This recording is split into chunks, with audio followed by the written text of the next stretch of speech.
You head down the basement stairs and immediately catch that familiar scent, that thick, musty, stale air hanging heavily over the wooden treads. You spot the black mildew inching its way up the sheetrock. You listen to that aging dehumidifier buzzing loudly in the background, devouring electricity like there's no tomorrow, and you dread what the upcoming utility statement will demand.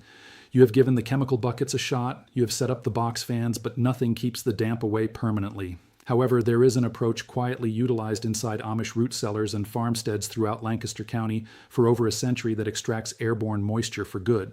The materials will run you about $4. It requires absolutely no electricity, and it operates continuously, simply because the Amish understand a fundamental truth about humidity that modern contractors deliberately chose to ignore. I am going to break down exactly how this operates, including a highly specific method detailed in a 1923 USDA farm publication that almost no one alive today has ever laid eyes on. And before you assume this only works for folks constructing a brand new shed from the ground up, let me stop you there. This functions perfectly inside the very home you are living in right now. No building permits, no hired help, just a peaceful weekend afternoon project. The first time I stepped foot inside one of these historic Amish properties near Millersburg, Ohio, it was the middle of August. It was 91 degrees out and incredibly humid, the sort of weather where your clothes cling to your skin before you even get off the sidewalk. Yet when I walked into their kitchen, the atmosphere was perfectly dry, not chilled, just profoundly dry. It felt like stepping into a fresh cedar chest. I stood in the middle of the room looking totally foolish, searching around to see where they hid the compressor, but there wasn't a machine. There never was. For over 3 decades, I followed the standard advice. I purchased a standard dehumidifier, then upgraded to a massive one, and finally shelled out $2,600 for a fully installed whole house system that dinged me another $18 every single month in operating costs. I waterproofed my foundation, sealed my glass panes, left exhaust vents running, and yet every single spring, that familiar mildew returned. Because no one bothered to tell me that the moisture itself wasn't the actual issue. The issue was that the moisture lacked an escape route. The gentleman who finally clarified this for me was a 74-year-old named Amish. He constructed his own residence back in 1971, and he has never spent a dime on a power bill for humidity management a single day of his life. He gave me this incredibly patient grin, the exact look you offer a grown adult who is about to grasp a concept a young Amish child already understands. He told me, "Dampness isn't the foe. Confined dampness is. You simply have to give it an exit door." He then walked me over to his pantry. On the lowest shelf, pushed right up against the northern wall, sat an ordinary wooden box, roughly the dimensions of a shoe storage container. Within that box rested a blend of 2 everyday items you can grab at any local hardware shop for under $4 combined. Resting directly above that blend was a small, unglazed clay planter with a piece of cotton fabric pulled tight across the opening. That was the entire contraption. That simple setup is what kept his whole residence vastly drier than my own bedroom on a freezing winter night. The blend consisted of standard rock salt and calcium chloride, the exact same calcium chloride available in the winter weather aisle every December. Rock salt holds on to moisture at a slow, deliberate pace. Calcium chloride, meanwhile, yanks it right out of the atmosphere aggressively, like a powerful magnet. When you combine them in the correct proportions, specifically 2 parts rock salt to 1 part calcium chloride, you produce what vintage agricultural workers referred to as a dry pot. A single dry pot, placed correctly, will extract roughly 12 ounces of liquid from the air every 24 hours. That equals a large glass of water quietly removed from your living space day after day for mere pennies. I know exactly what is going through your mind right now. If this is so incredibly effective, why isn't every homeowner doing it? Well, because certain groups made entirely sure you were kept in the dark. Back in the 1940s, when the initial motorized dehumidifiers were rolling off the factory floors, the appliance corporations faced a massive hurdle. Every single rural home in the country already possessed a highly effective humidity fix that was practically free. So, they followed the standard corporate playbook. They bankrolled scientific studies, they funded the publication of home economics guides, and they purchased massive advertising spreads in all the popular women's periodicals nationwide, convincing American homemakers that the traditional techniques were filthy, primitive, and totally unsuitable for a modern household. By 1958, the dry pot was effectively erased from almost every domestic management manual in existence. The information did not vanish. It was intentionally and quietly shoved aside by corporations who profited every single time your electric compressor powered on. But the Amish do not subscribe to those periodicals. They simply continued doing what actually functioned. And here is where the story gets really fascinating, because the dry pot by itself is merely half of the equation. The second half involves a concept known as passive convection drying, and this is the exact area where the Penn State extension formally validated what the Amish have understood for centuries. During a 2011 evaluation of historic farm structure ventilation, scientists at Penn State tracked the relative humidity within unheated Amish storage cellars out in Lancaster County. The baseline reading, even throughout the rainiest seasons, sat at 52%. A contemporary poured concrete basement in that exact same region, facing the exact same climate, averaged 78%. That is a massive 26-point gap achieved without utilizing a single drop of electricity. The magic element was the clay pot. Unglazed terracotta is highly porous. It breathes naturally. When you pull a cotton rag over the opening and set it just above your salt blend, the exterior of the clay pulls dampness from the room's air, while the salt aggressively draws that dampness down the inside. These dual materials function in harmony, generating a microscopic, totally silent air current that runs continuously. The cotton fabric acts as a wick, drawing the surplus water down the exterior of the planter, where it swiftly evaporates into the arid microclimate established by the salt underneath. It acts as an endless humidity vacuum, fueled entirely by basic physics.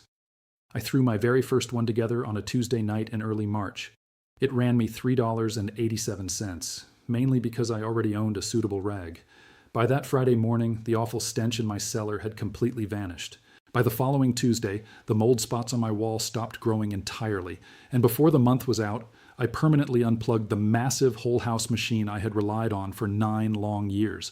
My subsequent utility statement dropped by $41. Now, if you are sitting in a house you already own and assuming this only works for new construction, keep listening, because this next section is tailored exactly for your situation. The brilliant thing about this setup is that it absolutely does not care about your building materials. It doesn't matter if you have a poured concrete foundation from the early 60s or stacked fieldstone from the late 1800s. It doesn't matter if we are talking about a crawl space, a fully remodeled basement, a food pantry, a wardrobe, or an entryway. You simply position these dry pots in a strategic way, allowing one for every 200 square feet of your trouble zones, and basic physics handles the heavy lifting. You will not have to tear open any drywall, root any ventilation, or ask a single inspector for approval. Here is the exact process. Head over to your local hardware shop and grab a 5-pound sack of standard water softener rock salt. Then grab a 2-pound container of calcium chloride, the standard ice melt pellets. Finally, pick up a single unglazed clay planter around 6 inches wide, along with its matching tray. If you shop wisely, your total checkout should hover right around $3. Once you get home, blend 2 cups of the rock salt with a single cup of the calcium chloride inside a shallow dish made of wood or ceramic. An inexpensive wooden cigar box is ideal for this. Drill 4 tiny holes into the cover, or just leave the cover completely off if you are putting it inside a closet. Set the clay planter upside down right above your salt blend so the rim points toward the mixture. Lay a cotton dishcloth over the planter so the fabric trails down the sides. And you are done. Set one of these right in the corner of your cellar. Put another one in the very back of your bedroom wardrobe, the specific one that always has that stale smell. Tuck one beneath the kitchen sink. Leave one in your food storage area. Every 2 to 3 weeks, take a quick look at the wooden container. Once you notice standing water pooling at the base, and you absolutely will, dump the liquid out, leave the remaining salt out in the sunlight to dry for an afternoon, and put the whole thing back. The calcium chloride will eventually deplete itself, typically after about 3 months of heavy lifting, and you will simply need to stir in another cup. That equates to about $2 a quarter, or roughly $8 a year, to keep a full residence perfectly dry. Contrast that with the $18 a month I was paying, which comes out to $216 annually, on top of the $2,600 I dropped on that massive machine that now sits out in my garage, gathering dirt, waiting for the next neighborhood estate sale. But this brings me to a realization that still genuinely upsets me. When I asked Amos why this incredibly useful information wasn't taught in schools, why even the veteran contractors in my own neighborhood were clueless about it, his response is something I will never stop thinking about. He told me that modern society stopped teaching the next generation how to truly observe their surroundings. We only teach them how to purchase things. And the exact minute you stop paying close attention to how your own home breathes, some corporation steps in to dictate what your house requires, and they invariably decide it requires a product you have to lease from them on a monthly basis until you die. That statement hit me like a ton of bricks, mainly because he was dead on. I had spent 31 years living under my roof, and I never once paused long enough to actually notice where all that humidity was originating from, or where it naturally wanted to escape. Which leads me directly to that specific technique I teased earlier, the method hidden away in a 1923 government file that almost no one has ever laid eyes on.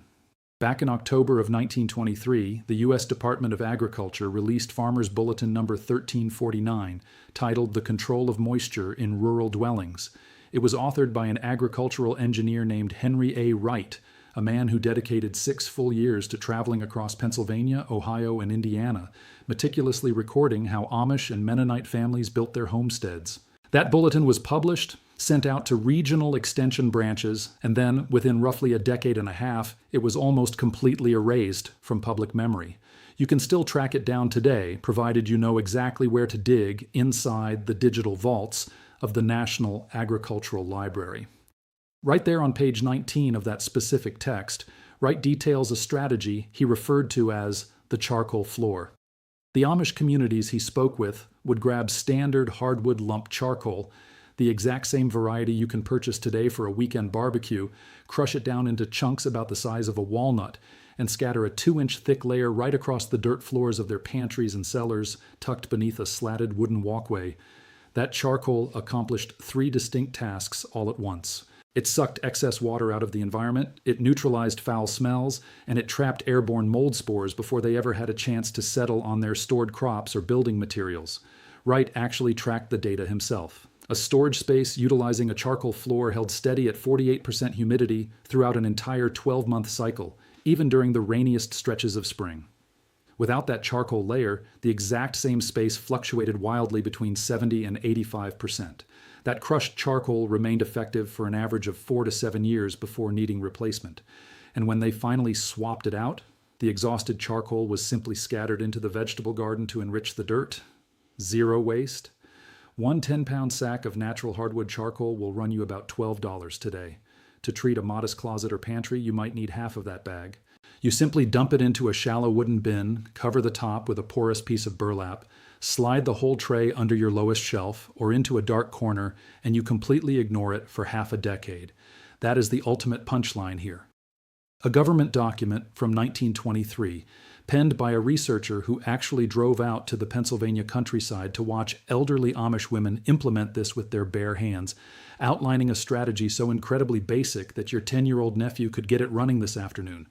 Combine the dry pot with a charcoal floor, and you create a complete moisture management system that has been beating the pants off of motorized dehumidifiers for a century, running you less than $20 annually, inside homes that never required a building inspector's blessing to stay comfortable. This information existed the entire time. It was officially published by the federal government. It was actively utilized by thousands upon thousands of folks. It was studied, calculated, and formally recorded. And then, it was quietly swapped out for a recurring utility charge.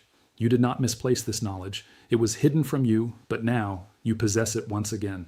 If you are the sort of person who recognizes that genuine practical wisdom has been shoved into the margins just so a massive corporation can keep you on a monthly subscription plan, you already know your next move. You recognize that the families raised in those old rural homesteads were not impoverished. They were genuinely independent. And you know in your gut that you can achieve that same independence from this specific utility charge before this month wraps up. So I have a question to leave you with. When you put together your very first dry pot this coming weekend, exactly where are you planning to put it? That dark corner in the cellar? The back of that wardrobe that perpetually smells like soggy paper? Tucked under the kitchen sink? Leave a comment down below and let me know exactly which room in your home suffers from the worst dampness. I read every single response, and I am eager to see which spaces you are reclaiming first. And if you are hungry for more content like this, the forgotten methods erased from modern manuals, the strategies that Amos and his community never abandoned, hit that subscribe button and stick around. Because in my next video, I am going to reveal how these exact same Amish households keep a massive home incredibly warm through a brutal Pennsylvania winter, utilizing a simple cast iron mechanism that costs less than filling up your gas tank. And I will explain exactly why the Ohio factory that manufactured it was discreetly purchased and permanently closed down in 1978. The real knowledge is still out there. You just need to know where to search.